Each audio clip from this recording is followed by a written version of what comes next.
New Jersey का MetLife stadium, जहां 80,000 से ज्यादा फैंस ब्राजील के सांबा मैजिक को देखने आए थे, लेकिन मैदान पर कहानी कुछ और ही लिखी जा रही थी। 4 साल पहले कतर वर्ल्ड कप के सेमीफाइनल में पहुंचकर तारीफ रखने वाली मोरक्को की टीम ने शुरुआत से ही ब्राजील पर दबाव बनाना शुरू कर दिया। मैच का 21वां मिनट और स्टेडियम में सन्नाटा छा गया। मोरक्को के इस्माइल सेबारी ने ब्राजीलियाई डिफेंस को छकाते हुए एक सनसनीखेज गोल दाग दिया। इस गोल के साथ ही मोरक्को ने 1-0 की बढ़त बना ली और अफ्रीकी फैंस झूम उठे। लेकिन ब्राजील को 5 बार का चैंपियन ऐसे ही नहीं कहा जाता।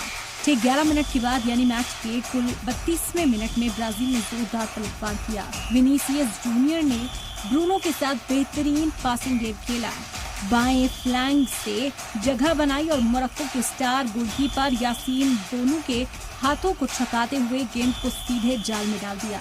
विनीसियस का ये 10वां इंटरनेशनल गोल था, जिसने स्कोर 1-1 से बराबर कर दिया। इसके बाद दोनों टीमों ने गोल करने के कई मौके बनाए, लेकिन मैच की आखिरी तक स्कोर 1-1 ही रहा और मुकाबला ड्रॉ पर छूटा। चलिए आपको ग्राफिक्स के जरिए दिखाते हैं दोनों टीमों का अगला सफर कैसा होने वाला है।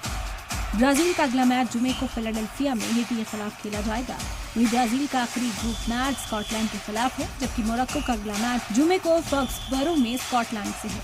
वहीं मोरक्को का आखिरी ग्रुप मैच अटलांटा में हैती के खिलाफ खेला जाएगा। इस मैच में भले ही विनीसियस ने गोल दागा हो, लेकिन पूरे 90 मिनट तक फैंस को सिर्फ एक ही नाम याद आया, नेमार जूनियर। दाहिने पैर की चोट की वजह से नेमार इस मैच में नहीं खेल सके। स्टेडियम में मौजूद हजारों फैंस नेमार की 10 नंबर की जर्सी पहनकर आए थे। हालांकि मैनेजमेंट को उम्मीद है कि नेमार जल्द ठीक होकर अगले ग्रुप मैचों में वापसी करेंगे, क्योंकि अगर ब्राजील को 2002 के बाद यानी 24 साल का सूखा खत्म करना है, तो चैंपियन बनना है, तो नेमार का मैदान में होना जरूरी है। तो ग्रुप का पहला ही मुकाबला ड्रॉ होने से अब ब्राजील के लिए राह थोड़ी चैलेंजिंग हो गई है। जुमे को हैती के खिलाफ होने वाला मैच में ब्राजील हर हाल में 3 पॉइंट्स हासिल करना चाहेगा, लेकिन देखना दिलचस्प होगा कि अगले मैच में नेमार का जादू मैदान पर दिखेगा या फिर नहीं। ब्यूरो रिपोर्ट, सलाम टीवी।